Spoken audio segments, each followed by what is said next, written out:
ప్రభుకు స్తోత్రములు. ప్రభు అయిన యేసుక్రీస్తు నామములో ఈ ఉదయకాలం ప్రభు సన్నిధికి చేరవచ్చిన ప్రియులందరికీ వందనాలు. కూడికి నడిపిస్తున్న ప్రియులు హనుకన్నకు సేవకులకు వందనాలు. కీర్తన గ్రంథం 149 కీర్తన మనం చదువుకున్నాం. యెహోవాను స్తుతించుడి, యెహోవాకు క్రొత్త కీర్తన పాడుడి, భక్తులు కూడుకొను సమాజంలో ఆయనకు స్తోత్ర గీతం పాడుడి. ఇశ్రాయేలీలు తమను పుట్టించిన వారిని బట్టి సంతోషించుదురుగాక. సియోను జనులు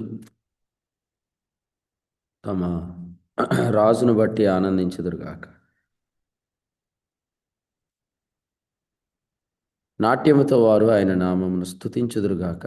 తంబురతోను సితారతోను ఆయనను గూర్చి గానం చేదురుగాక. యెహోవా తన ప్రజలందు ప్రీతి గలవాడు, ఆయన దీనులను రక్షణతో అలంకరించును. భక్తులు ఘనత నుండి ప్రహర్షించుదురుగాక.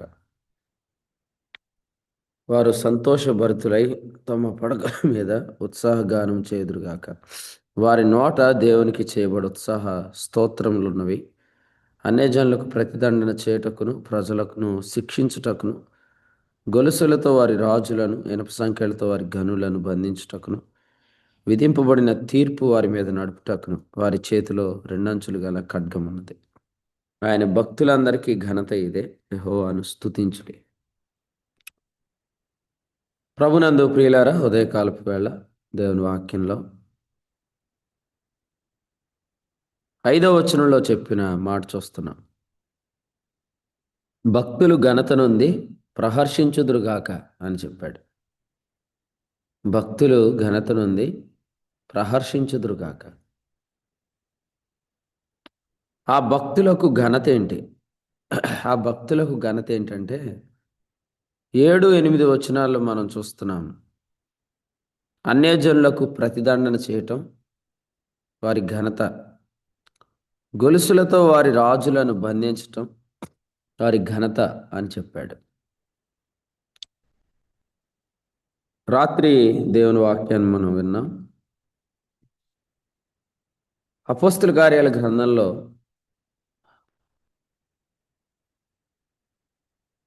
13వ అధ్యాయంలో పౌలు చెప్పిన మాటను మనం ఒకసారి చదువుదాం. అపోస్తల కార్యాలు 13వ అధ్యాయం 8 నుంచి 12 వచనాలు.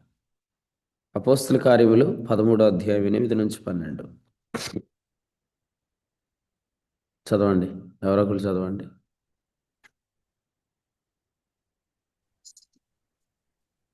అయితే ఎలుమా అధిపతిని విశ్వాసం నుండి తొలగింపవలనని యత్నము చేసి వారిని ఎదిరించాను. ఎలుమాను పేరునకు గారడీవాడని అర్థం.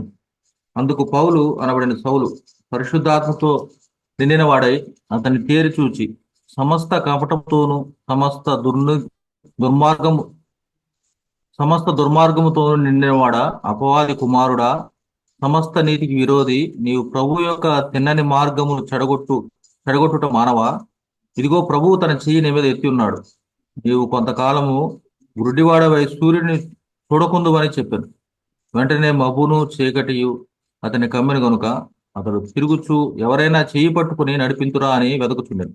అంతటా ఆ అధిపతి జరిగేదాన్ని చూచి ప్రభువు బోధకు ఆశ్చర్యపడి విశ్వసించింది. ఇక్కడ చూడండి, 11వ వచనంలో పౌలు అన్నాడు, ఇదిగో ప్రభు తన చెయ్యి నీ మీద ఎత్తి ఉన్నాడు. ఇదిగో ప్రభు నీ మీద తన చెయ్యి ఎత్తి ఉన్నాడు. నీవు కొంతకాలం గుడ్డివాడవై సూర్యుని చూడకుందువు అని చెప్పాడు. వెంటనే మబ్బును చీకటి అతన్ని కమ్మాను. ఇక్కడ చెప్తున్నట్టు భక్తులకు ఘనత ఏంటంటే విధింపబడిన తీర్పు వారి మీద నడిపించటం. 9వ వచనంలో చెప్పాడు, విధింపబడిన తీర్పు వారి మీద నడిపించటం. అలా నడిపించడానికి వారి చేతిలో ఏముంది? రెండంచులు గల ఖడ్గం ఉంది అని చెప్పాడు. ఈనాడు ప్రభు మనకిచ్చిన ప్రత్యక్షత లేదా మనం చేయవలసిన ప్రకటన, అపోస్తల కార్యాల గ్రంథంలో మనం చదివినట్లుగా ఎవరైతే మరి దేవుని కృపలో నుండి అనేకులను తొలగిస్తున్నారో, దేవుని కృపను వినకుండా వారిని ఎవరైతే వెలివేస్తున్నారో లేదా బంధిస్తున్నారో మూసివేస్తున్నారో వారి మీద మనము తీర్పును నడిపించాలి. గలతీ పత్రిక 4వ అధ్యాయంలో వచనం మనం చదువుకుంటున్నాం. 17లో వారు మేలుకోరి మరి అట్టి వారిని వెంబడిస్తున్నవారు కాదు కానీ అనేకులు వారు బయటకు త్రోసివేసి లేదా మూసివేసి బంధిస్తున్నారు. కృపను వినకుండా చేసేస్తున్నారు. దేవుని కృపను వినకుండా, దేవుని సంకల్పం వారికి తెలియకుండా మరి విశ్వాసము నుండి తొలగిస్తున్నారు. మరి అటువంటి వారిని మనము పౌలు చెప్పినట్టు చెప్పగలగాలి. ఆత్మతో నింపబడి దేవుని కార్యాలకు అడ్డు ఎవరైతే ఉన్నారో, ఎవరైతే దేవుని పనిని కొనసాగకుండా చేస్తున్నారో వారికి మబ్బు కలుగునట్లు, వారికి చీకటి కలుగునట్లు మరి పౌలు ప్రకటన చేశాడు. దానినే ఈ భాగంలో ఏమన్నాడంటే, విధింపబడిన తీర్పు వారి మీద నడిపించుట భక్తులకు ఘనత అన్నాడు. 5లో అన్నాడు, భక్తులు ఘనత నుండి ప్రహర్షించుదురు గాక అన్నాడు. గాక అని అన్నాడంటే విధింపబడిన తీర్పు వారి మీద నడుచును గాక అన్నట్టు. అన్యజనులకు ప్రతిదండన జరుగును గాక, గొలుసులతో వారి రాజులు బంధించబడుదురుగాక అని అన్నట్టు అనమాట. సో అది మనం ఇప్పుడు చేయాలి. రాత్రి ప్రభు మనతో మాట్లాడాడు రాజమండ్రిలో. సో అది మనం ఇప్పుడు చేయాలి. కారణం ఏంటంటే, ప్రకటన గ్రంథంలో 4వ అధ్యాయంలో మనము ధ్యానించినట్టు ఆ సింహాసనము చుట్టూ 24 సింహాసనములు ఉన్నాయి. ప్రకటన గ్రంథం 4వ అధ్యాయము వచనం 4లో సింహాసనము చుట్టూ 24 సింహాసనములు ఉన్నాయి. ఈ 24 సింహాసనాల మీద 24 మంది పెద్దలు ఉన్నారు.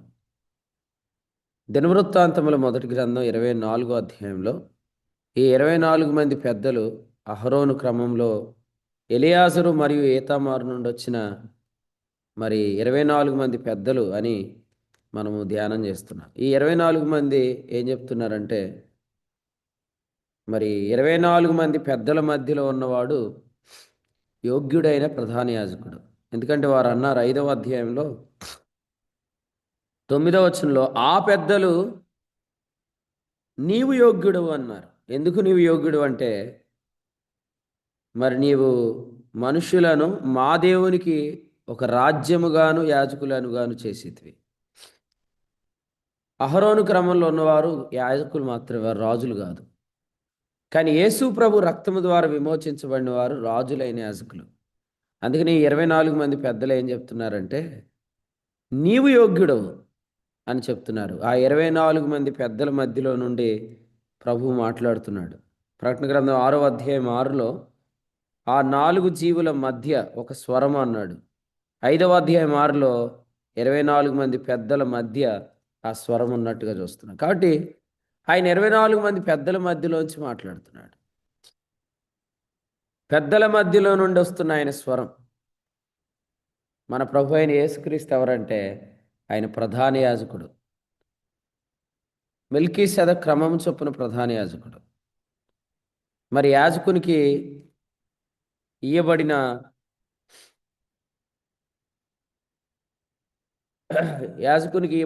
బాధ్యత ఒకసారి చూడండి. యాజకునికి ఇవ్వబడిన బాధ్యత సమూయేలు మొదటి గ్రంథం 2వ అధ్యాయం, సమూయేలు మొదటి గ్రంథం 2వ అధ్యాయము 35వ వచనాన్ని చూద్దాం. సమూయేలు మొదటి గ్రంథం 2వ అధ్యాయం 35వ వచనం.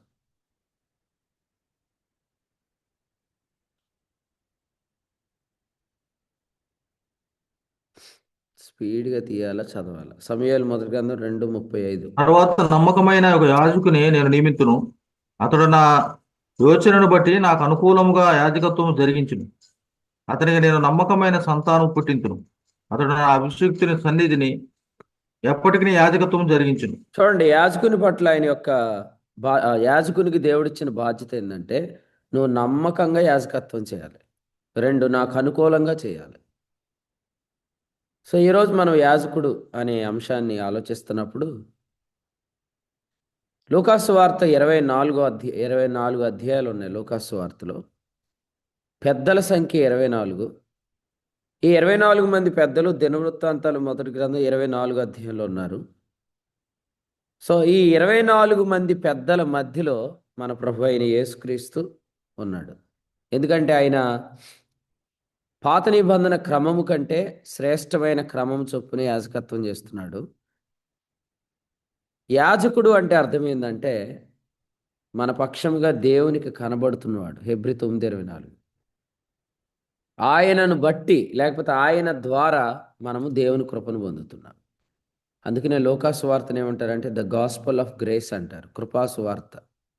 లూకాసు వార్తలో యేసు ప్రభు ఎవరంటే ప్రధాన యాజకుడు. లూకాసు వార్త మొదటి అధ్యాయంలో అహరోను క్రమంలో చేరిన జకరియా యాజకుడు. లూకా 24:50లో మన ప్రభు అయిన యేసుక్రీస్తు యాజకుడు. కాబట్టి ఇక్కడ యాజకత్వానికి దేవుడిచ్చిన బాధ్యత ఏంటంటే నా యోచనను బట్టి నాకు అనుకూలంగా యాజకత్వం జరగాలి.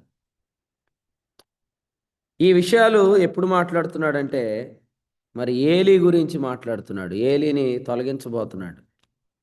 ఏలీ ఇంటివారిని తొలగించబోతున్నాడు. ఎందుకంటే ఏలీ ఇంటివారు మొదటి అధ్యాయంలో మనం చూస్తున్నాం. ఏలీ మరి హన్నాను మత్తురాలు అన్నాడు.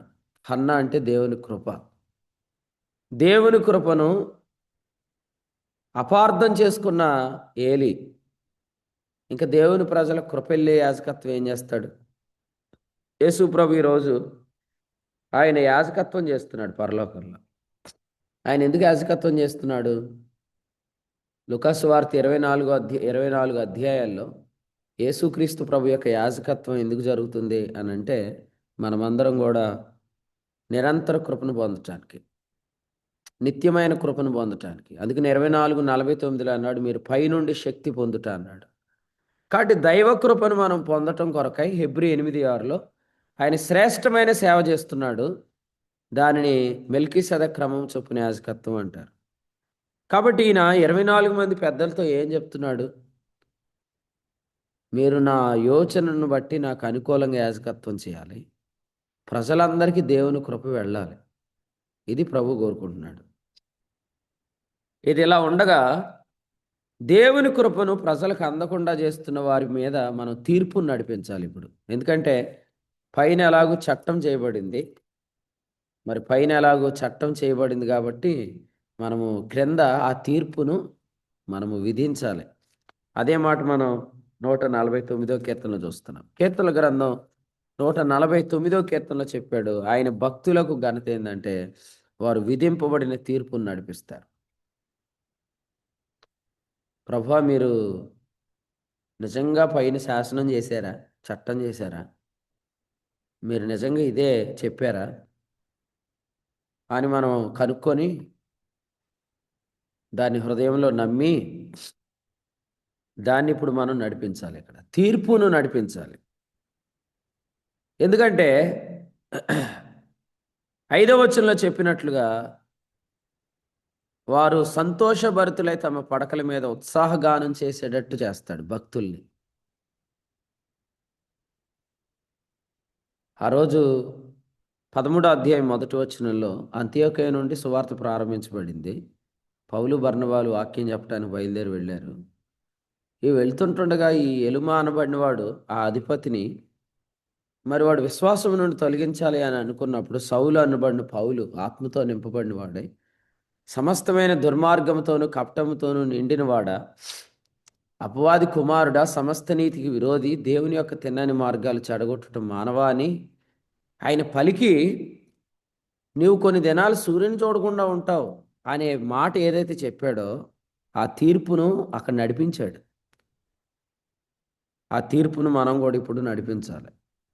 అంతేగాని మనము ప్రభు చూసుకుంటాడండి అని అంటే ఆ ప్రభువే చెప్తున్నాడు ఎలా చూసుకోమని. మనకు తెలియక ఒక అమాయకపు మాటలు అనమాట. కొంతమంది ఏం మాట్లాడుతున్నారో తెలియదు. అమాయకంగా ఏమంటారంటే ప్రభు చూసుకుంటాడండి కాదు. ప్రభు ఏమన్నాడు? నువ్వు భూమి మీద దేన్ని బంధింతువో అది పరలోకమందును బంధించబడును. ఎవరికి చెప్పాడు ఈ అధికారం? ఎవరికి ఇచ్చాడు? చదవండి మత్తయి సువార్త 16:19. మత్తయి సువార్త 16:19.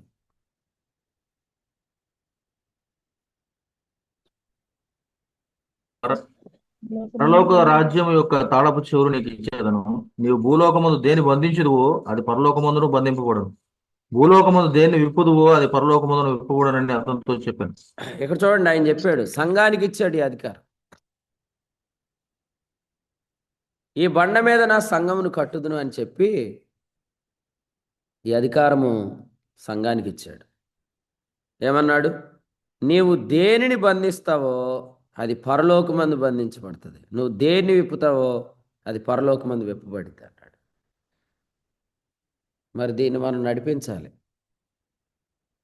అలా నడిపించినప్పుడే దేవుడు తన సంఘానికి ఘనతనిచ్చిన వాడుగా, తన భక్తులకు ఆయన ఘనతనిచ్చిన వాడుగా ఉంటాడు అనమాట. సో మనము ఇది జరిగించాలి. ఎవరైతే ఆటంకాలు కలిగిస్తున్నారో, దేవుని యొక్క కృపను ముఖ్యంగా ప్రజల్లోనికి వెళ్లకుండా చేస్తున్నారు, మరి విశ్వాసం నుండి వారిని తొలగించాలని యత్నం చేస్తున్నారు, ఆ గారడి గలవారిని మనము యేసు ప్రభు నామంలో వారికి తీర్పును నడిపించాలి. సో చాలా చోట్ల ఇది జరుగుతుంది, ప్రభుకు స్తోత్రం. అయితే రాత్రి మనకు వచ్చిన వర్తమానాన్ని బట్టి అది ఇప్పుడు ఇంకా మనం వేగంగా జరిగించాలని ప్రభు మనతో మాట్లాడాడు.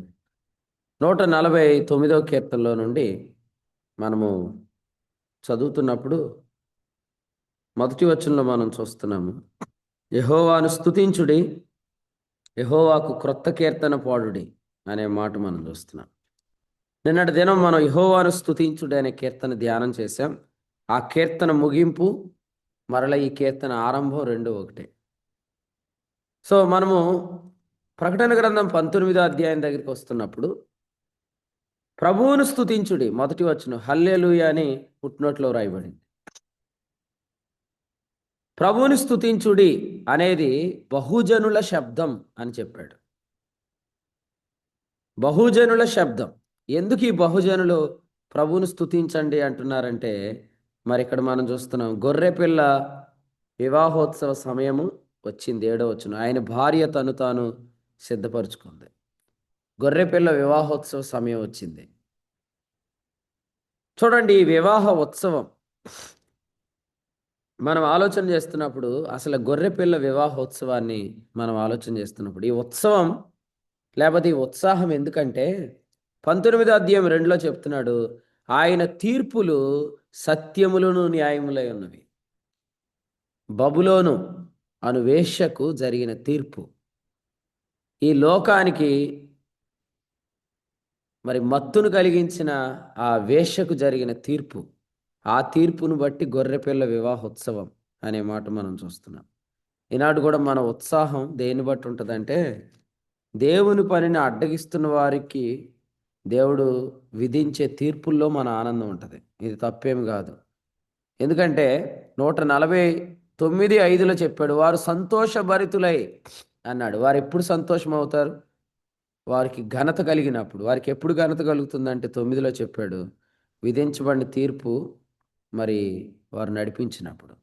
కాబట్టి రేపు పొద్దుట ప్రకటన గ్రంథం 19లో ప్రభువును స్తుతించండి, హల్లెలూయా అనే ఈ బహుజనుల శబ్దానికి మూలం ఏంటంటే 2వ వచనంలో మనం చూస్తున్నాం, ఆ గొప్ప వేశ్యకు జరిగిన తీర్పు అనే మాట చూస్తున్నాం. ఆ గొప్ప వేశ్యకు ఆయన తీర్పు తీర్చి తన దాసుల రక్తమును బట్టి దానికి ప్రతిదండన చేశాడు.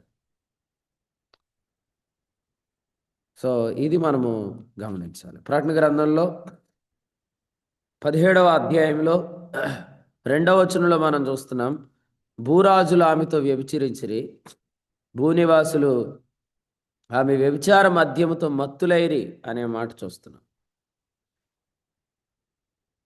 కాబట్టి ఆవేశకు తీర్పు జరగటం మనం చూస్తున్నాం. ఈరోజు యాంటీ క్రైస్ట్ ఆ పట్టణంలో నుండి వస్తున్నాడు. ఆ పట్టణంలో వచ్చిన యాంటీ క్రైస్ట్ ఎవరంటే, పేతురు 2వ పత్రిక 3వ అధ్యాయంలో నీతి విరోధి అని రాశాడు. యాంటీ రైచస్ గాస్పల్ అన్నమాట. సో నీతి విరోధుల తప్పుబోధ అని పేతురు 2వ పత్రిక 3వ అధ్యాయం వచనం 17లో చూస్తున్నాం. కాబట్టి ఈ స్- క్రీస్తు సువార్తకు భిన్నమైన సువార్త ఈనాడు ధర్మ విరోధ సంబంధమైన మర్మం అన్నమాట. ధర్మ విరోధి ఇంకా బయలుపరచబడలేదు కానీ ధర్మ విరోధ సంబంధమైన మర్మం ఇప్పటికే క్రియ చేస్తుంది. కాబట్టి ఈ యాంటీ క్రైస్ట్ గాస్పల్ ఎక్కడి నుంచి అయితే వస్తుందో దానికి తీర్పు జరగాలి. దేవుని యొక్క కృపా సువార్తకు భిన్నమైన సువార్త ఎక్కడి నుంచి వస్తుందో దాని మీద తీర్పు మనం నడిపించాలి అని చెప్పాడు. పౌలు గారు చూడండి, కొరింథీ 2వ పత్రిక 6:1 దేవుని ప్రజలతోటేమో మీరు కృపను వ్యర్థం చేసుకోవద్దని వేడుకుంటాడు, బతిమాలుకుంటాడు. అట్ ది సేమ్ టైం 10వ అధ్యాయంలో అడ్డగిస్తున్న వితర్కములను ఆయన పడద్రోస్తున్నాడు. 4వ వచనంలో చూస్తున్నాం. 5వ వచనం చూడండి, దేవుని గూర్చిన జ్ఞానమును అడ్డగించి ఆటంకాన్ని పడద్రోస్తున్నాం, ప్రతి ఆలోచనను చెరపడుతున్నాం అన్నాడు కదండి. డిపార్ట్మెంట్ వాళ్ళకి వారికి ఏమిస్తారు? ఓ పలానోళ్ళని అరెస్ట్ చేయమనే అధికారం ఇస్తారనమాట. వాళ్ళు ఏం చేస్తారంటే వాటిని పట్టుకొని వెళ్ళి అరెస్ట్ చేసేస్తారు. దేవుని రాజ్యము పౌలుకు అప్పగించిన అధికారం ఏంటంటే దేవుని గూర్చిన జ్ఞానాన్ని అడ్డగించి ఆటంకాన్ని పడద్రోసి ప్రతి ఆలోచన క్రీస్తుకు చెరపట్టి అరెస్టింగ్ ఎవ్రీ థాట్, క్రీస్తు విధేయతకు విరోధమైన ఆలోచనను చెరపట్టడం అన్నమాట. ఓ ప్రక్క ప్రజలతో అంటాడు మీరు దేవుని కృపను వ్యర్థం చేసుకోవద్దు అంటాడు. మరొక ప్రక్క ఈయన చేసే యుద్ధం ఏంటంటే అసలు దేవుని కృప ప్రజల్లోనికి వెళ్లకుండా అడ్డగిస్తున్న ప్రతి జ్ఞానాన్ని, ప్రతి ఆలోచనను, ప్రతి అవిధేయతను, ప్రతి దుర్గాన్ని పడద్రోసే అధికారం కలిగిన వాడు వెళ్తున్నాడు. ఒకప్పుడు ఈయన ఎవరండి? ఒకప్పుడు ఈయన ఎవరు? సంఘాన్ని పాడు చేయటం కొరకు పత్రికలు ఇమ్మని మరి దమస్కుకు ప్రయాణం చేసినవాడు. అపోస్తల కార్యాలు 9వ అధ్యాయంలో దమస్కు దగ్గరకు ఈయన వెళ్తున్నాడు. ఎందుకంటే మరి అఫీషియల్గా సంఘములో ఉన్న వారిని బంధించాలని ప్రయత్నం చేశాడు. ఇప్పుడు అసలు సంఘానికి విరోధంగా లేస్తున్న వారిని బంధించడానికి ప్రయాణం చేస్తున్నాడు. సో ఈ ఉదయం ఈ వాక్యం అర్థమైతే రాత్రి మనకు ప్రభు ఇచ్చిన ప్రత్యక్షత కన్ఫర్మ్ చేసుకోవచ్చు. 149వ కీర్తనలో చెప్పినట్టు గొలుసులతో వారిని బంధించాలి. చూడండి, అపోస్తల కార్యాలు 9లో అన్నాడు 2వ వచనంలో, ఈ మార్గమందున్న పురుషులనైనను స్త్రీలనైనను కనుగొని ఎడల వారిని బంధించి యెరూషలేమునకు తీసుకొని వచ్చుటకు దమస్కులోని సమాజంలో వారికి పత్రికలు ఇమ్మని అడిగాడు. అధికారం, పత్రికలు ఇవ్వండి, అఫీషియల్గా నాకు స్టాంప్ వేసి ఇవ్వండి, సంతకం చేసి ఇవ్వండి, నేను బంధించాల్సిన వాళ్ళని బంధించి యెరూషలేము తెచ్చి పడేస్తానన్నాడు. ఇప్పుడు దేవుని రాజ్యం పనిలో ఉన్నాడు. దేవుని రాజ్య పనిలో ఉండి ఏం చేస్తున్నాడు? వితర్కములను, దేవుని గుర్చిన జ్ఞానమును, ఆటంకమును అడ్డగించి దాన్ని పడద్రోసి ప్రతి ఆలోచన క్రీస్తు లోబడినట్లు చెరపడుతున్నాడు. దీన్ని ఏమన్నాడంటే నా యుద్ధోపకరణాలు అన్నాడు. ఇవి శరీర సంబంధమైనవి కాదు అని చెప్పాడు. రోమాపత్రికలో మాట్లాడుతూ 13వ అధ్యాయంలో మాట్లాడుతూ ఏం చెప్పాడు? తేజస్ సంబంధమైన యుద్ధోపకరణాలు అన్నాడు. 12 తేజస్ సంబంధమైన యుద్ధోపకరణాలు ఏంటి? తేజస్సు ఎఫెసీయులకు రాసిన పత్రికలో ఏంటి తేజస్సు? 5వ అధ్యాయము 13వ వచనంలో చెప్తున్నాడు, సమస్తమును ఖండించబడి వెలుగు చేత ప్రత్యక్షపరచబడుతుంది. సాతాను తంత్రాలు మనం ఎరుగని వారము కాదన్నాడు. కొరింథీ 2:11. అంటే కొంతమంది మోసం చేస్తారు, మేము దొంగలం కాదండి, మేము అలాంటి వాళ్ళం కాదండి, మేమేమి దేవుని పనిని పాడు చేయట్లేదండి అని అంటారు. కానీ తేజస్ సంబంధమైన యుద్ధోపకరణాల్లో వారిని స్కాన్ చేసి వారిని పట్టుకొని వారిని మరి క్రీస్తు విధేయతకు లోబడినట్లు చెరపట్టడం అనేది పౌలు చేస్తున్నాడు అన్నమాట. అందుచేత సాతాను తంత్రాలు ఎరుగని వాడు కాదు పౌలు గారు. అపవాది యొక్క కుయుక్తిని ఎరగని వాడు కాదు. వాడు వెలుగుదూత వేషం ధరించుకున్నాడు అన్నాడు. వారి పరిచారకులు నీతి పరిచారకులు వేషం ధరించుకున్నారు. వారు దొంగ అపోస్తులు, మోసగాండ్రకు పనివారు అన్నాడు. కొరింథీ 2వ పత్రిక 11వ అధ్యాయం 2, 3, 13, 14 వచనాల్లో. కాబట్టి మరి మీలో ఎంతమంది రాత్రి వచ్చిన వాక్యాన్ని బట్టి స్పందించి ఇది జరిగిస్తారో మీరు జరిగించండి. ఎందుకంటే ప్రభు ఈ ఉదయకాలం మరలా మనతో మాట్లాడుతున్నాడు. ఏమన్నానంటే మనం సంతోషం పొందాలి. విధించబడిన తీర్పు అన్నాడు, విధించబడిన తీర్పు ఆలస్యం కాదు అన్నాడు. తెస్సలోనికైలకు రాసిన 2వ పత్రిక చూడండి, 1వ అధ్యాయం. తెస్సలోనికైలకు రాసిన 2వ పత్రిక 1వ అధ్యాయం 6వ వచనం చదువుదాం. తెస్సలోనికైలకు రాసిన 2వ పత్రిక 1:6. ప్రభువైన యేసు తన ప్రభావమును కనుపరు దూతలతో కూడా పరలోకం నుండి అగ్ని జ్వాలలో ప్రత్యక్షమై దేవుని ఎరుగని వారికిని మన ప్రభువైన యేసు సువార్తకు లోబడని వారికిని ప్రతిదండన చేయనప్పుడు మిమ్మును శ్రమపరచు వారికి శ్రమయు, శ్రమ పొందుతున్న మీకు మాతో కూడా విశ్రాంతియు అనుగ్రహించుట దేవునికి న్యాయమే. రైట్, ఇది జరగబోయే సంగతి. క్రీస్తు విరోధి వచ్చినప్పుడు, ఆ ఉగ్రత దినం వచ్చినప్పుడు, అప్పుడు మన ప్రభు అగ్ని జ్వాలలో ప్రత్యక్షమవుతాడు. కానీ 2వ అధ్యాయంలో ఏమన్నాడు? 2వ అధ్యాయంలో ఏమన్నాడు? ధర్మ విరోధ సంబంధమైన మర్మం ఇప్పటికే క్రియ చేస్తున్నాడు 7. అలాగైతే ఇప్పుడు మనం అగ్ని జ్వాలలో ప్రత్యక్షం అవ్వాలి. రేపు మన ప్రభు అగ్ని జ్వాలలో ప్రత్యక్షమవుతాడు. నేడు మనం అగ్ని జ్వాలలో ప్రత్యక్షం అవ్వాలి. అగ్ని జ్వాలలో ప్రత్యక్షం అవటం అంటే మరి ఇక్కడ చెప్పాడు, సువార్తకు లోబడని వారికి ప్రతిదండన అన్నాడు. ముఖ్యంగా ఆ దినం జరిగేది మనం గమనించినట్లయితే, ఎవరైతే సువార్తను అడ్డుకున్నారు, ఎవరైతే ఇందాక మనం చదివినట్లుగా విశ్వాసము నుండి అనేకులను తొలగించే యత్నం చేశారు, వారందరికీ ప్రతిదండన దినం రాబోతుంది. ఇది రక్షణ దినం, అది ప్రతిదండన దినం. యెషయా గ్రంథం 60వ అధ్యాయంలో 61వ అధ్యాయంలో చెప్పినట్లుగా అభిషేకం నా మీదకి వచ్చింది అని చెప్తూ మన దేవుని ప్రతిదండన దినం అన్నాడు. కాబట్టి ఆ 7 ఏండ్ల శ్రమల కాలంలో ఆయన ఈ లోకానికి మీదకు ఉగ్రత దినం తీసుకొచ్చినప్పుడు ఆయన అగ్ని జ్వాలలో ప్రత్యక్షం కాబోతున్నాడు. సువార్తను ఆటంకపరిచిన వారికి తీర్పు రాబోతుంది.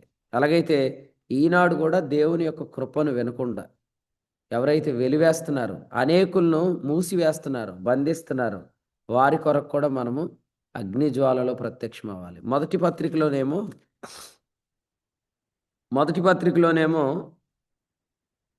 5వ వచనంలో, 2వ అధ్యాయం 1వ వచనంలో తెస్సలోనికలో మా ప్రవేశం సంఘాన్ని ఏర్పరచటానికి అని చెప్పాడు. 2వ పత్రికలోనేమో సువార్తను ఆటంకపరిచే వారిని మనము అగ్ని జ్వాలలో వారి కొరకు ప్రత్యక్షం అవ్వాలని చెప్తున్నాడు కదండి. సమూయేలు వస్తే ఇశ్రాయేలు ప్రజలు ఏమడిగారు చెప్పండి? సమూయేలు గ్రంథంలో సమాధానంగా వస్తున్నావా? అది మీ హృదయంలో అది నడుస్తున్నట్టుంది, అందుకే నేను అడగగానే చెప్పేశారు. సమూయేలు గ్రంథంలో ఏంటి బాబా అంత సీరియస్గా వస్తున్నావు, సమాధానంగానే వస్తున్నావా అని అంటే ఆయన అన్నాడు, రండి రండి రండి, మీటింగ్ ఉంది రండి, తొందరగా రండి, అందరు రండి, బలి ఉంది రండి అని పిలిచాడు.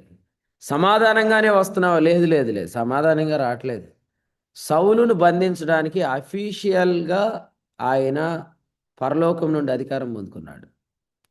సౌలును బంధించటానికి, దావీదుకు అభిషేకం చేయటానికి. సో అది మనము సమూయేలు గ్రంథంలో చదువుతాం. సమూయేలు గ్రంథంలో ఈ మాట మనం చూద్దాం. చూడండి, సమూయేలు మొదటి గ్రంథం 16వ అధ్యాయం 1వ వచనం.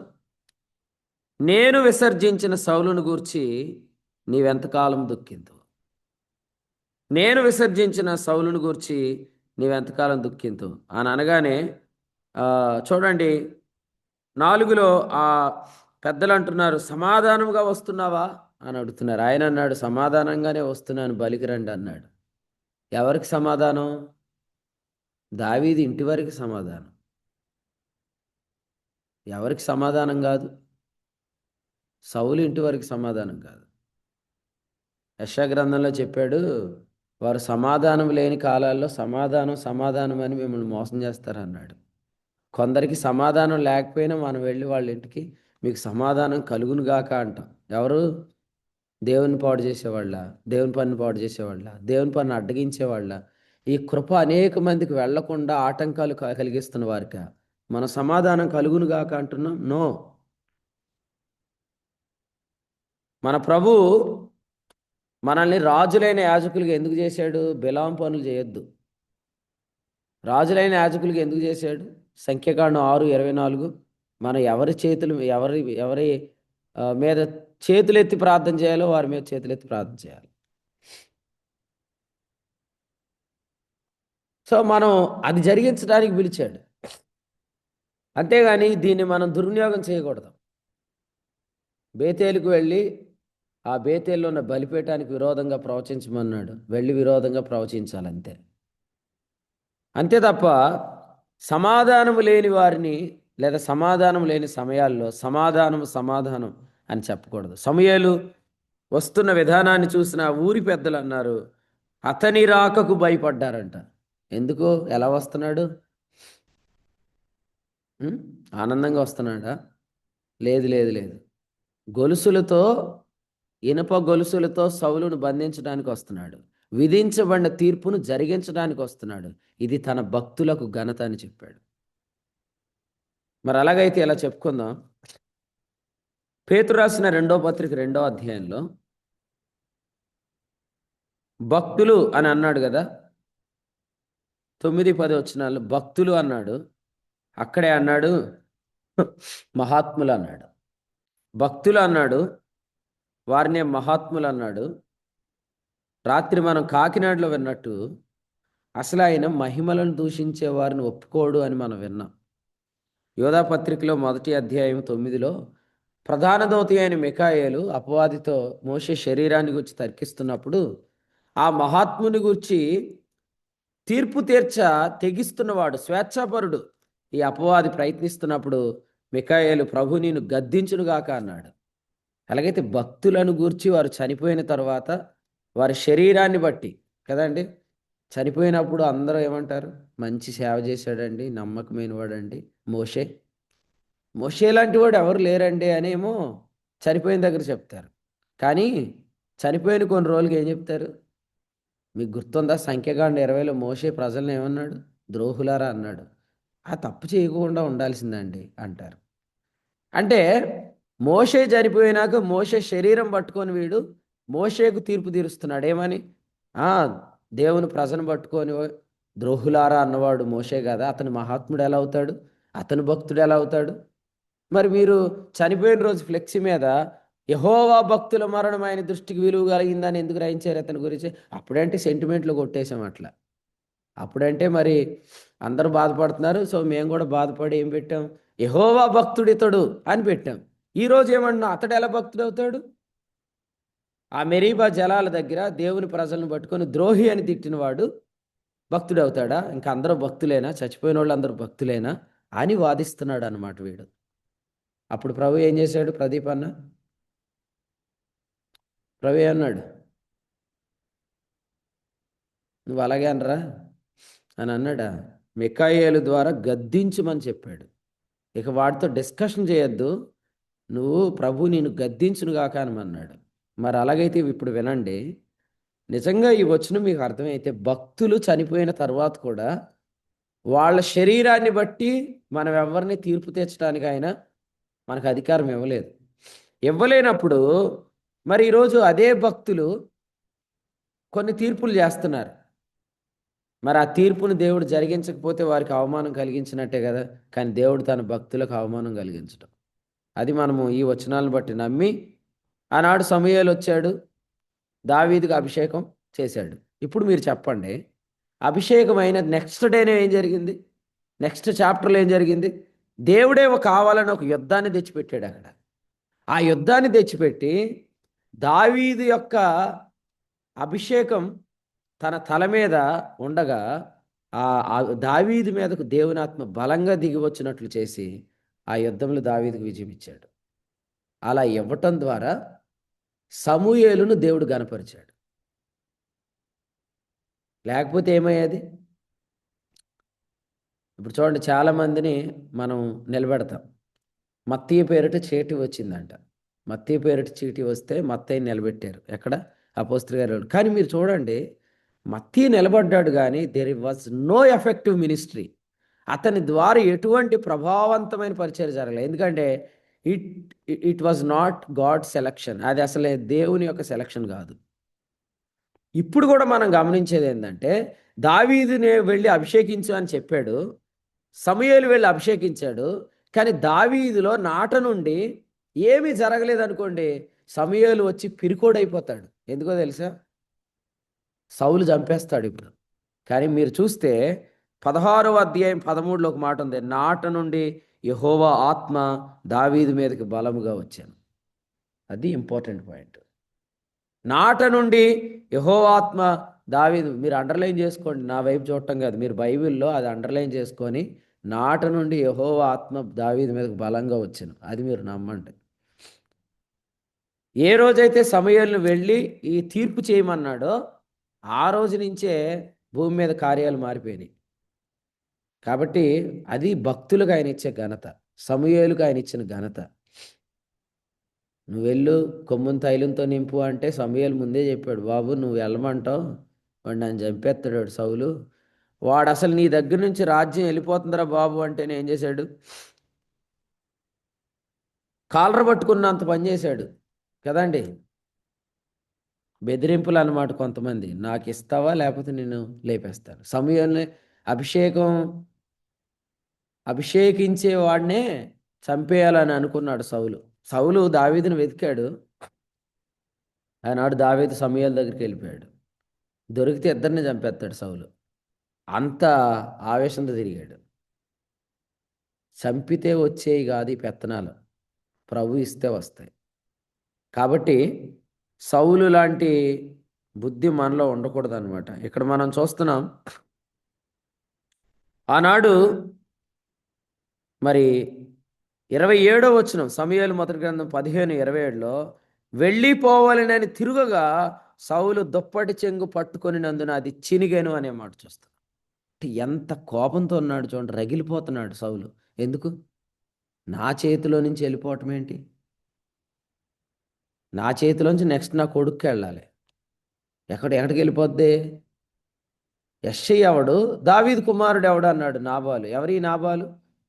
సౌలుకి ఇష్టమైన వాడే. కాబట్టి సౌలుకి ఇష్టమైన వాళ్ళందరూ ఈ పదజాలాలు పలుకుతారు. యెష్షయి కుమారుడు ఎవడు, అసలు దావీదు ఎవడు అని పలుకుతారు. అలాగైతే వినండి, అలా పలికేవాడు ఆ దుప్పటి చెంగుని ఎలా పట్టుకున్నాడు చూడండి. కానీ ప్రభుకు స్తోత్రం, ఏనాడైతే సమూయేలు వెళ్ళి తీర్పు చేశాడో ఆనాటి నుండి దావీదు మీదకు దేవుని ఆత్మ బలంగా వచ్చింది. అట్ ది సేమ్ టైం 13లో మనం చూస్తున్నాము, 14లో మరి యెహోవా ఆత్మ సౌలును విడిచిపోయి దురాత్మ వచ్చిందంట. ఎక్కడి నుంచి వచ్చింది దురాత్మ? యెహోవా యొద్ద నుండి. యెహోవా యొద్ద నుండి అంటే అర్థం ఏంటి? తెస్సలోనికీయులకు రాసిన రెండో పత్రిక మొదటి అధ్యాయం చూడండి. ఏ రోజైతే 5వ వచనంలో అగ్ని జ్వాలలు ఆయన ప్రత్యక్షమవుతున్నాడు తీర్పు తెచ్చడానికి, ప్రతిదండం చేయడానికి, అదే సమయంలో 2వ అధ్యాయంలో ఏం చెప్పాడు? 12 మోసము చేయు శక్తిని దేవుడు వారికి పంపుతున్నాడు. కొందరిని అబద్ధాన్ని నమ్మేటట్టు మోసం చేసే శక్తిని దేవుడే పంపిస్తాడు. ఇది చాలా విచిత్రంగా ఉంటుంది. అసలు దురాత్మ యెహోవా యొద్ద నుండి సౌలు దగ్గర రావటం ఏంటి? పరలోకం నుండి పరిశుద్ధాత్మ రావాలి, కానీ పరలోకము నుండి లేదా దేవుని యొద్ద నుండి దురాత్మ రావటం ఏంటి? మరి అంతే, దేవుడు ఎవరిని ఎక్కడ బంధించాలో అక్కడ బంధిస్తాడు.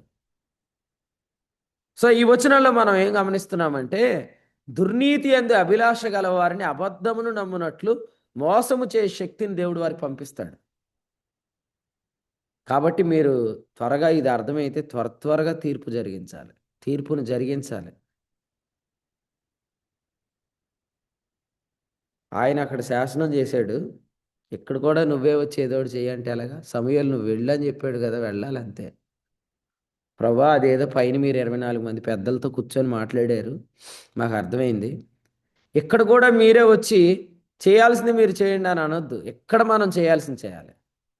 ఆయన చేసిన శాసనాన్ని, ఆ ప్రతును పట్టుకొని, ఆ నకలు పట్టుకొని మనము తిరుగుతూ ఇనప గొలుసులతో బంధించవలసిన వాళ్ళు బంధిస్తూ, సూర్యుడిని చూడకుండా కొన్ని దినములు నీ కన్నులకు చీకటి మబ్బు కమ్మునుగా కానీ ప్రకటిస్తూ ఆ తీర్పును జరిగించాలి. ఎందుకంటే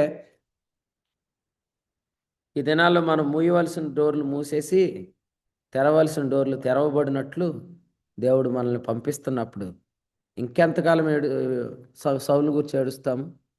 కాబట్టి ఇక సౌలుని గురించి ఏడవటం కాదు, నీ కొమ్మును తైలంతో నింపి నువ్వు యెష్షయి ఇంటికి పోయి నేను కోరుకున్న వానికి అభిషేకం జరిగించమని చెప్పాడు.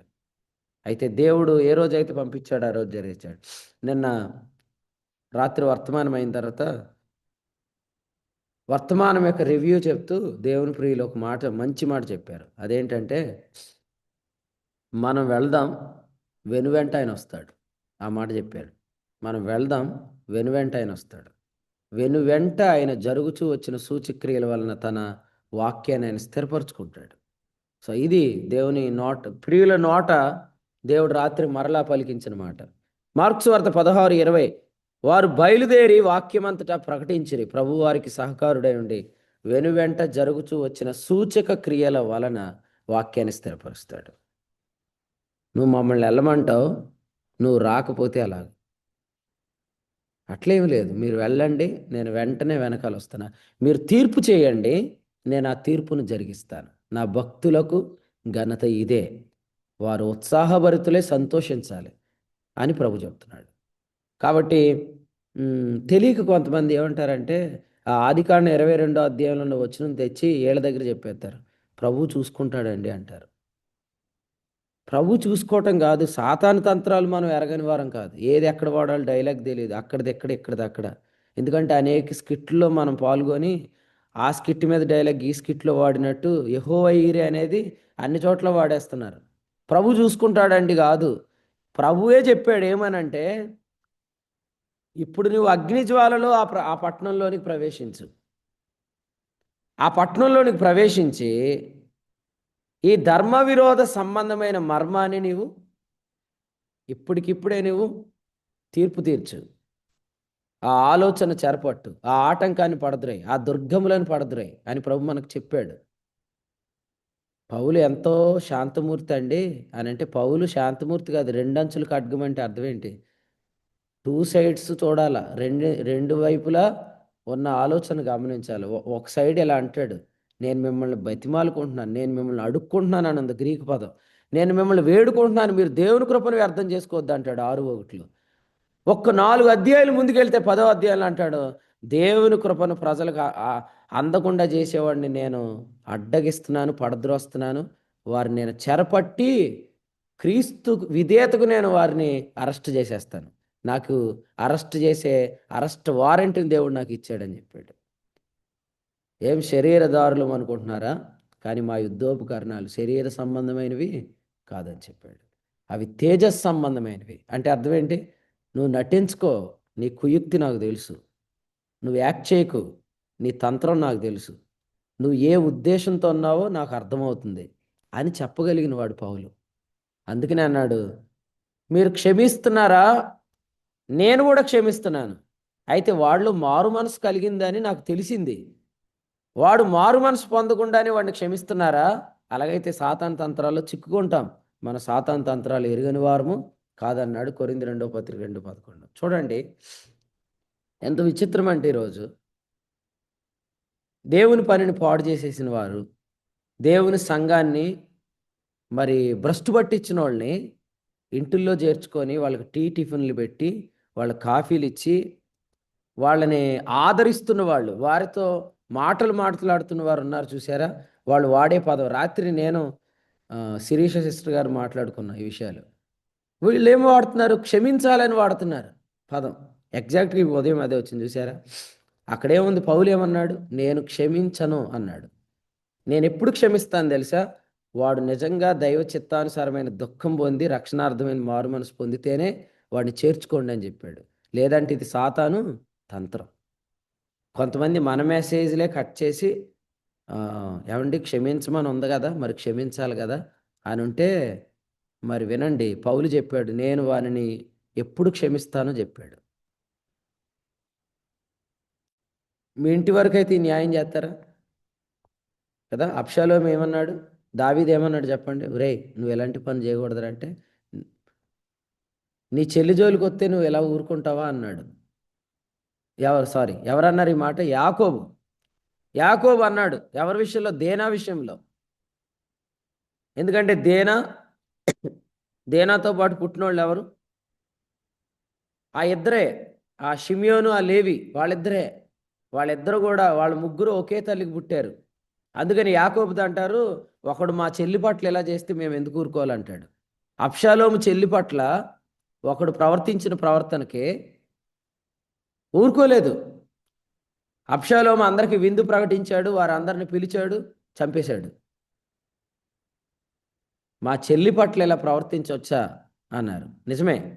యాకోబు గురించి షిమియోను లేవీలు ఎందుకు అలా చెప్పారంటే, యాకోబుకి 2 భార్యలు ఉన్నారు. రాహేలు పిల్లలు యోసేపు, బెన్యామీను. ఈ లేయాకు పుట్టిన వారిలో ఈ లేవి, షిమియోను, దేనా ఉన్నారనమాట.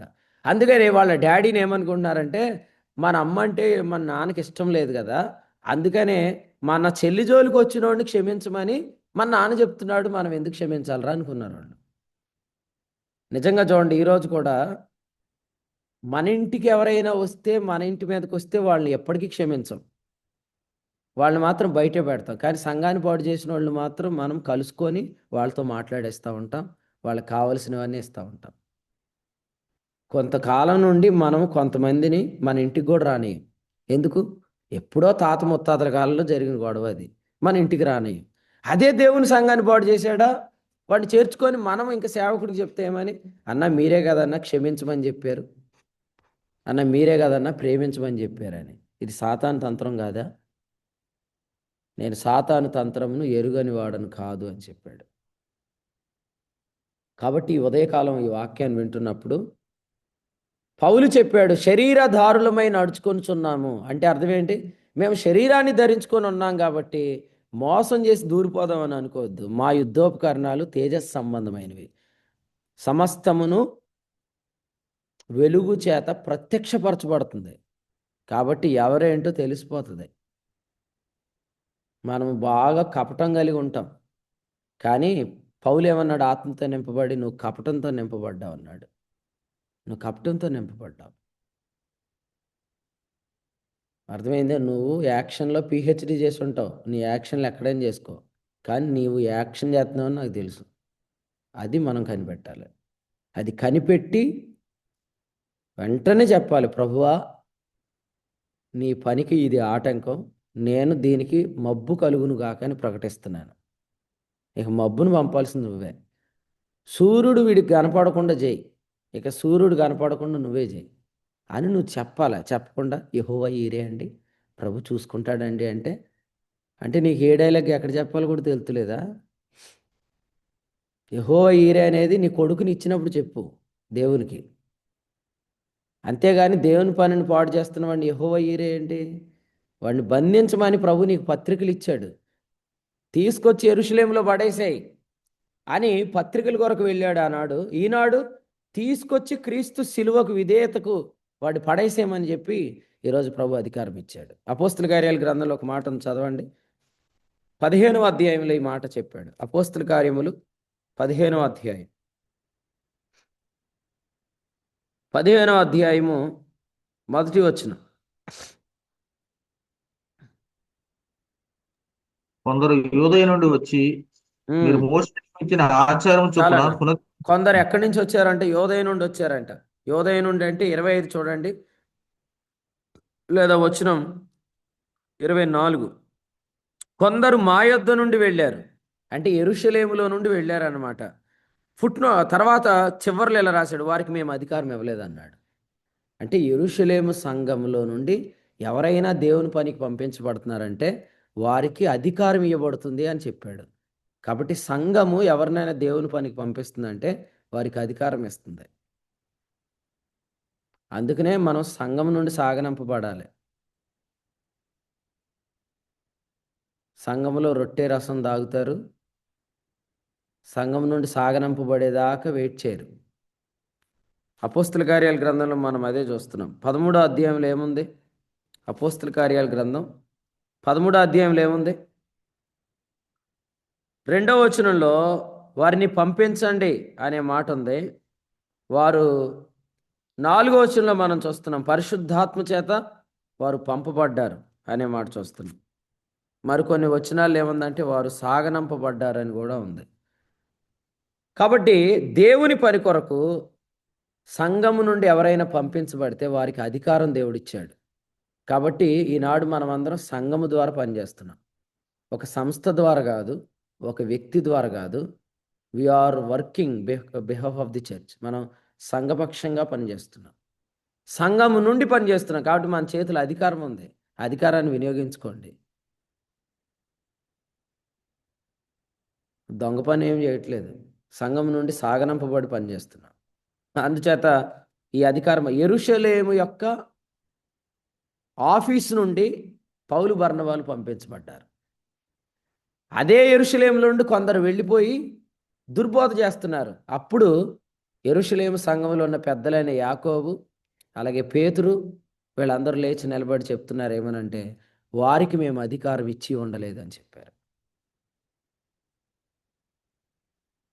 ఈరోజు ఏ పోలీస్ స్టేషన్ పరిధిలోకి అయితే ఆ కేసు వస్తుందో ఆ పోలీసులు ఆ వారెంట్ పట్టుకొని వెళ్ళి వారిని అరెస్ట్ చేసేస్తున్నారు. మరి అలాగైతే వినండి, యెరూషలేము సంఘ పరిధి ఎంతవరకు ఉంది? ఫిలదెల్ఫియా సంఘ పరిధి ఎంతవరకు ఉంది?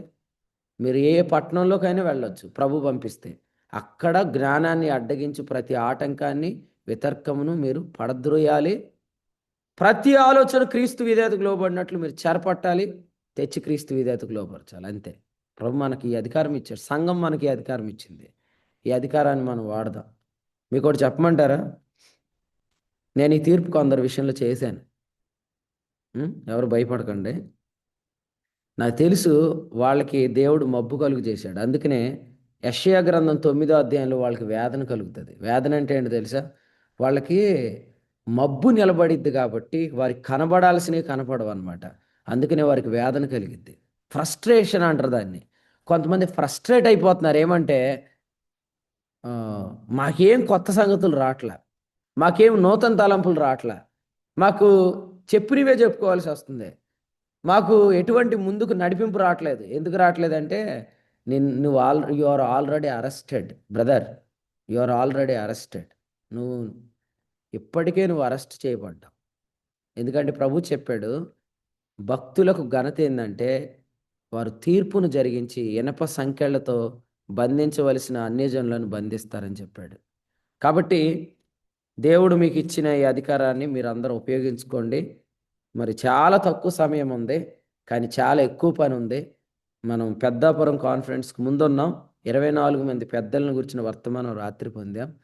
ఆయన ప్రత్యక్షతలో నుంచి మనకిచ్చిన ప్రకటన ఏంటంటే, మీరు బయలుదేరి వెళ్ళండి, బంధించవలసిన వాటిని బంధించండి అని ప్రభు చెప్పి ఉంటుండగా ఈ అధికారాన్ని మనం వినియోగించుకోవాలి. ఫైనల్లీ తీతు పత్రిక 1వ అధ్యాయం 5వ వచనం చదువుదాం. తీతు పత్రిక 1వ అధ్యాయం 5వ వచనం. నేను నేను నీకు నీకు ఆజ్ఞాపించిన ప్రకారం ఆజ్ఞాపించిన ప్రకారం చదవన్నా ఆనందాన్ని నీవు చదువు. లో నేను నీకు ఆజ్ఞాపించిన ప్రకారము నీవు లోపముగా ఉన్న వాటిని దిద్ది ప్రతి పట్టణంలోనూ పెద్దలను నియమించు నిమిత్తమే నేను క్రేతులో నిన్ను విడిచి వచ్చి తిని. రైట్. పెద్దలు అంటే ఎవరు? ఇప్పుడు ఎంతవరకు మనకి పెద్దలు ఎలా అర్థం చేసుకున్నాం కాదు. ప్రభు మనతో మాట్లాడుతున్న వెలుగులో పెద్దలు ఎవరు ఇప్పుడు చెప్పండి? ఎవరు ఈ పెద్దలు? పౌలు ఎఫెసునకు పిలిచి ఎఫెసును పిలిచి ఎఫెసు పెద్దల్ని పిలిచి మాట్లాడి చూసారా అపోస్తలుల గారి 20వ అధ్యాయంలో? వాళ్ళకి ఏం చెప్పాడు? సువార్త అంటే కృపా సువార్త అని చెప్పాడు. ఇంకేం చెప్పాడు? వాక్యం అంటే కృపావాక్యం. ఈ 2 మాటలు చెప్పాడు. పెద్దలారా వినండి, సువార్త అంటే ఏంటి తెలుసా? సువార్త అంటే కృపా సువార్త. వాక్యం అంటే ఏంటి తెలుసా? కృపావాక్యం. ఆయన పెద్దలకు చెప్పి, మీరు అధ్యక్షులుగా ఉన్నారు, వంకర మాటలు పలికే వాళ్ళు ఉంటారు, సంఘాన్ని జాగ్రత్త కాపాడండి అన్నాడు. కాబట్టి ఈరోజు కూడా ప్రతి పట్టణంలో మనం పెద్దలు నియమించాలి. ప్రతి పట్టణంలో మన పెద్దలు అంటే ఎవరు? తల నెరిసిన వాళ్ళు కాదు. పెద్దలంటే ఎవరు? కానుకలు పెట్టిన దగ్గర కానుకలు లెక్కెట్టేవాళ్ళు కాదు పెద్దలంటే. పెద్దలంటే ఎవరు? రాజకీయాలు చేసేవాళ్ళు కాదు పెద్దలు. వాక్యం అనగా కృపావాక్యం అని గ్రాహ్యమైన వాళ్ళు పెద్దలు. The gospel of Christ is nothing but the gospel of grace అనే గ్రహింపు కలిగిన వాళ్ళు పెద్దలు. ఆ పెద్దలను మనం ప్రతి పట్టణంలో నియమించాలి. దేవునికి స్తోత్రం చెల్లిద్దాం. మన పరిచర్యలో అయితే ప్రతి ప్రాంతంలో పెద్దలు ఉన్నారు. ప్రతి ప్రాంతంలో మనం కట్టిన ప్రతి స్థలంలో, సంఘాలు కట్టిన ప్రతి చోట పెద్దలు ఉన్నారు మనకి. ఈ పెద్దలు ఏం చేయాలి ఇప్పుడు? పెద్దలందరికీ దేవుడు చెప్పాడు ఏమనంటే, మీరు చాలా సీరియస్గా ఉండాలి. సమూయేలులాగా మీరు ఇప్పుడు ప్రవర్తించాలి. అంతేగాని సౌలుని గురించి ఏడవకండి. ఇక నేను విసర్జించే సౌలుని. ఇప్పుడు మీరు ఇక దావీదును అభిషేకించాలి. మరి నేను దావీదుని అభిషేకిస్తే నాకు థ్రెట్ ఉందండి, నన్ను సౌలు చంపేస్తాడంటే, సౌలు భవిష్యత్తు మీకు తెలుసుగా. సౌలుకి ఏం జరిగింది? అమాలేకుడు చంపేశాడు సౌలుని. కాబట్టి అదే జరిగిద్ది ఇప్పుడు కూడా. కాబట్టి సమూయేలు జోలికి సౌలు రాలేదు. మీ జోలికి కూడా ఎవరు రాకుండా దేవుడు చూసుకుంటాడు. కానీ మీరు ధైర్యంగా ఇటువంటి తీర్పును జరిగించాలి. ప్రభు ఈ కృపను మనందరి పట్ల విస్తరింప చేయనుగాక. తీతుకు చెప్పాడు, నువ్వు ప్రతి పట్టణంలో పెద్దలు నియమించమని చెప్పాడు. ఈ ఉదయకాలపు వేళ ప్రభు మనకిచ్చిన వాక్యాన్ని బట్టి ప్రార్థన చేయండి అందరూ. ఆ, ఇటీవల దినాల్లో చాలామంది దేవుని కృపను విని ప్రభువుని స్తుతిస్తున్నారు. రీసెంట్గా తాడేపల్లిగూడెం కాన్ఫరెన్స్లో పాంప్లెట్ మీద ఒక వచనం ఉంది. మీరు చూసారా వచనాన్ని? ఎవరైనా పాంప్లెట్ మీద వచనం ఏది? కొరింథీయులకు రాసిన 2వ పత్రిక 4:13 కృప ఎక్కువ మంది ద్వారా ప్రబలి దేవుని మహిమ నిమిత్తం కృతజ్ఞతాస్తుతులు విస్తరించాలి. ఇది ఆ పాంప్లెట్ మీద వేసిన వచనం అన్నమాట. కృప ఎక్కువ మందికి వెళ్ళిపోవాలి, కృతజ్ఞతలు పెరిగిపోవాలి. అనేక మంది మనకు వందనాలు చెప్పాలి. అన్న ఆ మనోనేత్రాలు వెలిగినాయి, మేము మోసపోయాం కదండి. గత కాలమందు మనం అవిధేయులము అవివేకములై ఉండి మోసపోయామని అన్నట్టు వాళ్ళు ఇప్పుడు చెప్పి కృతజ్ఞతలు చెప్పాలి. ఆ కృతజ్ఞతలు విస్తరించాలంటే కృప అనేక మందికి ప్రబలాలి. కృప ప్రబలాలంటే ఏం చేయాలి? ఆ కృపను ప్రజలు వినకుండా అడ్డగిస్తున్నా వారందరికీ మబ్బు కలుగును గాక, వారికి చీకటి కమ్మును గాక, వారు కొన్ని దినాలు సూర్యుని చూడకుందురు గాక అనే తీర్పును మనం జరిగించాలి. నేను చెప్పే కదా లాస్ట్ నైట్ చిన్నగా మీరు అరెస్ట్ చేసినప్పుడు 2 సంవత్సరాలని దాని మీద రాసుకొని అరెస్ట్ వారెంట్ మీద సంతకం పెట్టించుకోండి. 2 సంవత్సరాలు ప్రభా వీళ్ళని బంధించి పడేసాయి. 2 తర్వాతే వాళ్ళని వదిలేసేయమని చెప్పండి చాలు. 2 సంవత్సరాలు వాళ్ళని దేవుడు కానీ అట్లా కానీ లాక్ చేస్తే స్పీడ్గా దేవుడు యవనస్తుల మధ్యలోకి, సహోదరుల మధ్యలోకి, సహోదరుల మధ్యలోకి, సంఘాల్లోనికి దేవుని ఆత్మ బలంగా వెళ్ళి గొప్ప కార్యాలు జరిగించి అనేక మందిని ఈ ఉద్యమంలోనికి తీసుకొని వచ్చేస్తాడు. కొంతకాలం ఈ అరెస్ట్ చేయండి. 2 సంవత్సరాలు బంధించడం కష్టమా? సంతకం పెట్టించుకోండి ప్రభు దగ్గర. 2 సంవత్సరాలు ప్రభు, ఒక నెలొద్దు ఈడు కానీ నువ్వు బెయిల్ ఇచ్చావంటే ఈడు మళ్ళీ బయట తిరిగేస్తాడు. 2 సంవత్సరాలు ప్లీజ్, 2 సంవత్సరాలు బంధించు, మేము ఏం చేయాలో అది చేస్తాం అని ప్రభు దగ్గర సెలవు పుచ్చుకోండి. పట్టుకోండి, తేవటం క్రీస్తు సిలువు దగ్గర పడేయటం. ఒక్కొక్కటి యెరూషలేముకి తెచ్చి పడేయాలనుకున్నాడు ఆయన, మనం క్రీస్తు సిలువు దగ్గర తెచ్చి పడేయటమే. పడేసి ఈ నెల చూస్తూ ఉండి నేను వెళ్ళి కుర్రోళ్ళందరికీ సువార్త చెప్తానని వెళ్ళి యవనస్తులకు సువార్త చెప్పేయాలి స్పీడ్గా. యవనస్తులందరూ కూడా బానిసత్వం నుంచి బయటికి తెచ్చే కృప అంటే ఏంటో తెలుసుకోవాలి. అటువంటి విడుదల ఈ దినాల్లో స్పీడ్గా జరుగునుగాక. మరి మీ అందరికీ ఘనతను ప్రభు ఇస్తాడు. మీరు తీర్పు చేయండి, దేవుడు మిమ్మల్ని కనపరుస్తాడు. ఏనాడైతే సమూయేలు వెళ్ళి దావీదును అభిషేకించాడు, ఆనాటి నుండి యెహోవా ఆత్మ దావీదు మీదకు బలంగా దిగొచ్చాడు కదండి. ఆపరేషన్ చేయటం మన వంతు, ఆపరేషన్ సక్సెస్ చేయడం ప్రభు వంతు కదా. ఆపరేషన్ సక్సెస్ఫుల్, పేషెంట్ డెడ్ అన్నట్టు ఉండదు దేవుని పని. నువ్వు వెళ్ళు ఆపరేషన్ చేయి, నేను దాన్ని సక్సెస్ చేస్తాను అన్నాడు. నువ్వు వెళ్ళి అభిషేకించు, ఆత్మ బలంగా దిగి వస్తాడు. దేవుడి ఈ తలంపులు మనందరి వినికిడిలో దీవించునుగాక. రాత్రి వర్తమానం రాజమండ్రిలో అందరూ వినండి. లైవ్ కట్ అయిపోయింది, అందువల్ల మేము మళ్ళీ దాన్ని రాత్రి అప్లోడ్ చేసేసాం వీడియో. ఎందుకంటే విని మేలు పొందే వాళ్ళు ఉంటారు కాబట్టి విని మేలు పొందండి. ప్రభునామానికి మహిమ కలుగును గాక. దేవుడు తన దాసుని ద్వారా కీర్తన గ్రంథం 149వ అధ్యాయం నుంచి 5వ వచనం నుంచి భక్తుల ఘనత నుండి ప్రహర్షించుదురుగాక అన్న వచనాన్ని నుంచి జ్ఞాపకం చేస్తూ, భక్తులకు ఘనత ఎలా కలుగుతుందో, మరి వారికి ఇవ్వబడినటువంటి అధికారాన్ని వారు వినియోగించుకుని మరి పరిచర్యకు విరుద్ధంగా, సువార్తకు విరుద్ధంగా, మరి సంఘానికి విరుద్ధంగా జరుగుతున్నటువంటి భక్తిహీనులు చేస్తున్నటువంటి మరి సంఘానికి విరుద్ధంగా వారు ఆటంకపరుస్తున్నటువంటి వారిని చెరపట్టి వారిని సంఖ్యలతో బంధించి మరి వారిని మనకి ఇచ్చినటువంటి అధికారాన్ని ఉపయోగించి దాన్ని మనం ఏ విధంగా అడ్డుకోవాలో ఆత్మ ద్వారా, అలాగే మనకి పరిచర్లో మనకి చేయబడినటువంటి అధికారాన్ని వినియోగించుకొని మనం ఘనతను ఉందారంటే భక్తులుగా మనకి ఏ విధంగా ప్రవర్తించాలో కూడా ప్రభు తన దాసుని ద్వారా నేర్పించిన సంగతులను బట్టి ప్రభుని స్తుతిస్తూ వర్తమానం అందించిన సేవకులకు కూడి పక్షంగా వందనాలు తెలియజేస్తున్నాం. ఈ ఉదయకాలం మంది 11 గంటలకు దండగర్లో, అలాగే సాయంత్రం 6 గంటలకి అత్తిల్లో, రాత్రి 8 గంటలకు తణుకులో జరిగే బైబిల్ స్టడీ కొరకు ప్రార్థన చేయండి. రేపటి దినం ఉదయకాలం మందు 11 గంటలకు మంగళగిరిలో 2వ శనివారం కూడిక జరుగుతుంది కాబట్టి ప్రార్థన చేయండి. అది వన్ డే కాన్ఫరెన్స్ కాదు, ఉదయకాలం మంది మాత్రమే జరుగుతుంది కాబట్టి విషయాన్ని గమనించండి. అలాగే పెద్దాపురంలో జరిగే కాన్ఫరెన్స్ కొరకు కూడా ప్రార్థన చేయాలని తెలియజేస్తూ ఈ సమయంలో దేవుని సేవకులు అహరోన్ గారు వేములవాడ అగ్రహారంలో పరిచయం చేస్తున్న దేవుని సేవకుల అహరోన్ గారు ప్రార్థన చేసి కూడికను ముగించేస్తారు. వందాలండి. అయ్యా అందరికి వందనాలు. వందాలండి. ప్రార్థన చేసుకుందాం. పరిశుద్ధుడైన తండ్రి, గొప్ప దేవుడా, మమ్మల్ని ప్రేమించి ఉదయకాలము నీ వాక్యం హత్తుకునేందుకు ఇచ్చిన కృపకై స్తోత్రములు.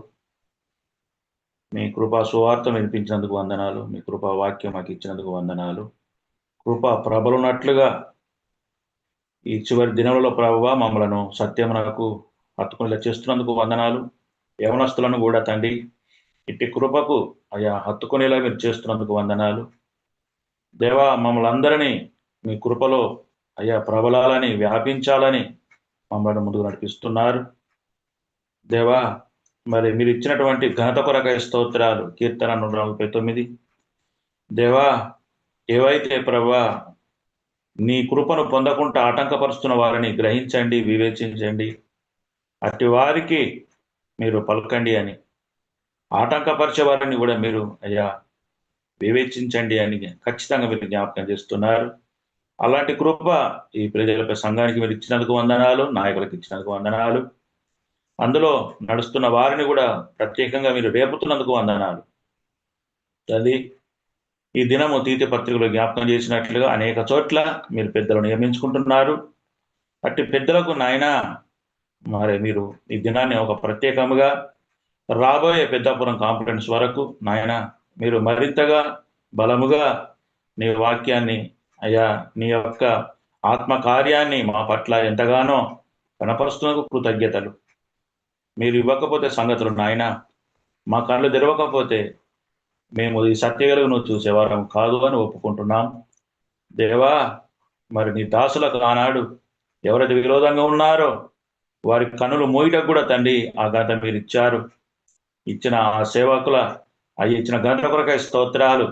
అలనాడు సామీయులను చూసి ఎలా భయపడ్డారో దేవా, నీ ఘనత పొందిన వారిని కూడా ఈ లోకం కూడా అలాగనే భయపడుతుంది అని, అయినా మీరు సౌలును చూసి భయపడద్దు, సౌలు అయా సామీయులను ఏమి చేయలేకపోయాడు అని, అయ్యా అలాంటి వాళ్ళ పక్షంగా మీరు అయ్యా దేవుడు చూసుకుంటాడులే అనేది కూడా జ్ఞాపకం చేస్తున్నారు. తండ్రి, ఈ దినము నాయన నీ దైవ భయమును ఈ ప్రపంచమంతటా ప్రబలున్నట్లుగా సహాయము చేయండి. అలనాడు సమీయలు అయ్యా వస్తున్నప్పుడు బేర్షెబా మొదలుకొని దాని వరకు ఎలాగైతే భయపడ్డారో, ఎలాగైతే అయ్యా మీ వైపు చూడగలిగారో అలాంటి కృప విస్తరింప చేయబోతున్నందుకు వందనాలు, నడిపించబోతున్నందుకు వందనాలు, తిరిగి మరలా మమ్మల్ని కట్టబోతున్నందుకు వందనాలు, నూతనపరచబోతున్నందుకు వందనాలు. తండ్రి, ఇంతవరకు అయ్యా జరిగిస్తూ వస్తున్న ప్రతి మేలుకై ఉపకారంగా స్తోత్రాలు. ముందు జరగబోతున్నటువంటి ప్రతి కూడిక దండగరనేమి, తణుకునేమి, అయ్యా మరి పెద్దాపురం కాన్ఫరెన్స్ ఏమి, ఇవన్నిటిని మీ చేతికి అప్పగిస్తున్నా. గత దినం నేను దినం చేసిన వివాహ విషయంలో మీరు చూపిన కృపకై స్తోత్రాలు. దేవా, మీరు ఇంత ఘనముగా దినదినం సంగతులను తండ్రి తలంపులను మీరు ఇస్తున్నారు, కార్యాలు జరిగిస్తున్నందుకు వందనాలు. మరింతగా అనుదినము లెక్కకు మించి చేర్చబడుచుండెను, కృప ప్రబలుతుంది, విశ్వాసములు అందరూ విస్తరించబడుతున్నారు అనేటువంటి 2 కొరింథీయులకు రాసిన పత్రికలో ఆ వాక్యము అట్లా సంపూర్ణంగా మీరు నెరవేరుస్తున్నందుకు వందనాలు. ఇంకనూ సత్యమైన సంగతులు చూసినట్లుగా, హృదయంలో ఉలసించినట్లుగా దేవా, మరి వారి చేతిలో 2 ఖడ్గం ఉన్నది అని, అదే వారికి ఘనత. అట్టి ఘనతతో మమ్మలను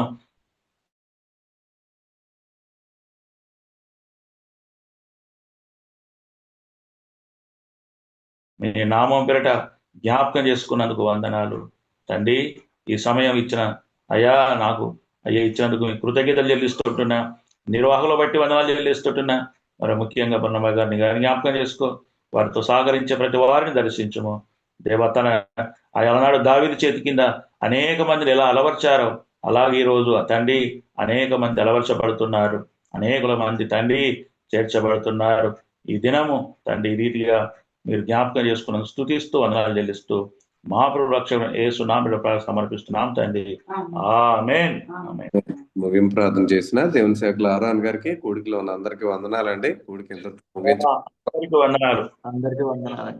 అందరికీ వందనాలండి. అందరికీ వందనాలండి. అందరికీ అందరికీ వందనాలు. అందరికీ వందనాలు. అందరికీ వందనాలు. అందరికీ వందనాలండి. అందరికీ వందనాలండి. అందరికీ వందనాలండి. అందరికీ వందనాలండి. అందరికీ వందనాలండి. అందరికీ వందనాలండి.